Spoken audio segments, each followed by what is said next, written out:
Hi, welcome to the production environment tutorial for Crazy Talk Animator. Here I'm going to tell you all about the new unique functions and features that are available with the newest version.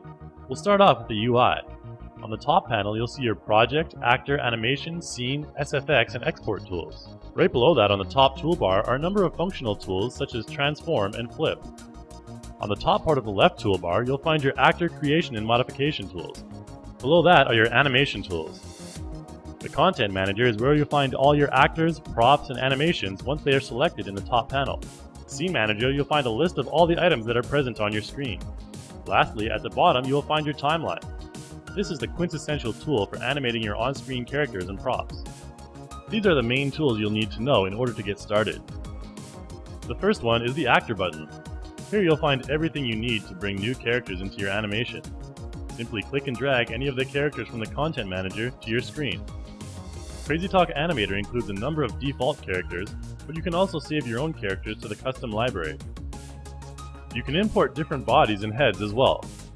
Simply select a character on the screen and double-click a different body or head. It's the easiest way to swap out these features. The next section contains all your preset animations. The motion area contains only body motions without facial movement. Here I can double-click on the animation and make my character do a little chicken dance. The face section contains only facial animations. If I move the timeline scrub back to the beginning, I can layer a facial animation over my chicken dance. It's nicer to see the chicken dance with a little more expression anyways. In the Perform area, there are animations that combine both facial and body movement. Here's an example. The Scene section contains a number of different background scenes that you can switch in and out with simple double-clicking. You can double-click or drag any scene you've got onto the stage and it will appear right away.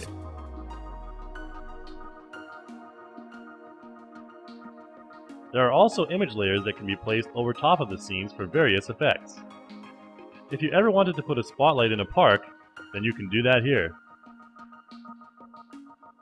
The Props section contains a whole bunch of items that can be added to your scene, such as lamps, books, even fireplaces. Some props can be animated and can be linked together to form larger props. I can create my inner city street scene by simply dragging in different prop elements and placing them in the right place. Pretty cool, eh? Various backgrounds can also be imported as well, in image or video format. Backgrounds are different from scenes because they take up the whole screen and are always facing the camera no matter how the scene is changed. Simply click and drag any image file to your Crazy Talk Animator workspace and import it as a background. You can add your own image and video files in almost any file format to your scene as well. Here I'm adding in a SWF file of a TV frame.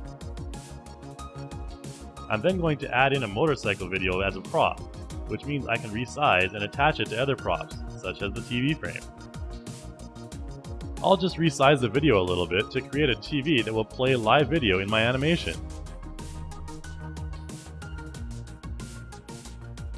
The SFX section contains all kinds of different items that can spice up your animation and make it seem more dynamic and colorful. Let's pretend this blue light bulb has a bright idea. We'll need to import in a flashing light bulb to highlight his moment of discovery. I can find this in the Object area of the SFX panel. Now if I play the animation, you can see the flashing light bulb that makes the scene a bit more interesting. I can also add in speech bubbles if I have an animation with no voices. Simply repeat the same step and click and drag any one of the variety of speech bubbles onto the scene.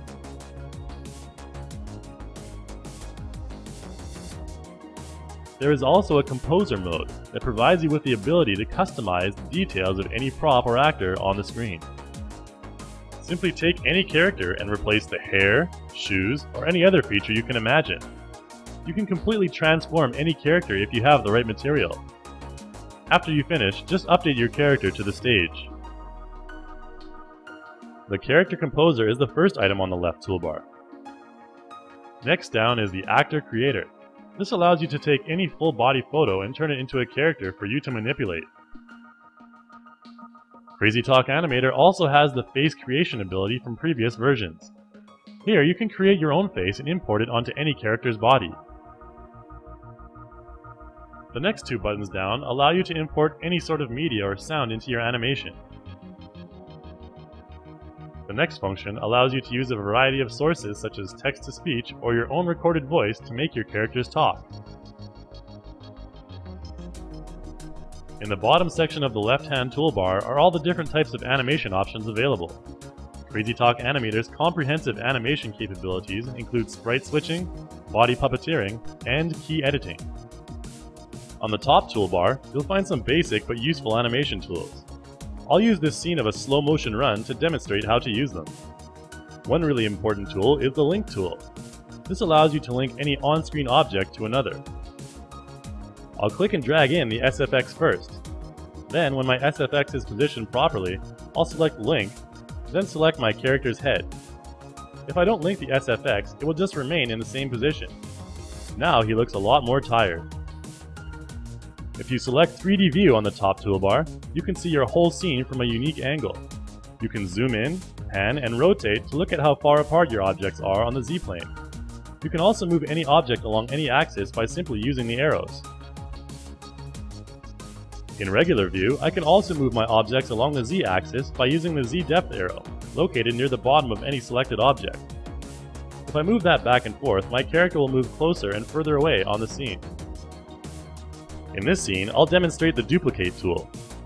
If you want to create clones of characters or props, use this. You can also modify the look of any character by resizing, distorting, or rotating it by using the Transform tool. The flip key simply flips your character back and forth. I'm going to apply a dancing animation here to demonstrate how the basic timeline works. To do this, I'll move my character to one side of the screen first. I'll choose the Egyptian dance. For now, our character will do the dance in a stationary position. I can open up the timeline by pressing the F3 short key, and make sure that the motion and transform tracks are open.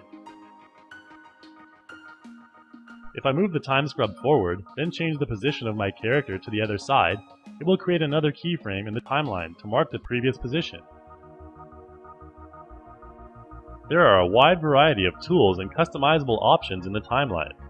To find out more, check out the tutorial on basic animation and timeline editing. There's no better way to learn the new production environment of CrazyTalk Animator than to try it out yourself. So what are you waiting for?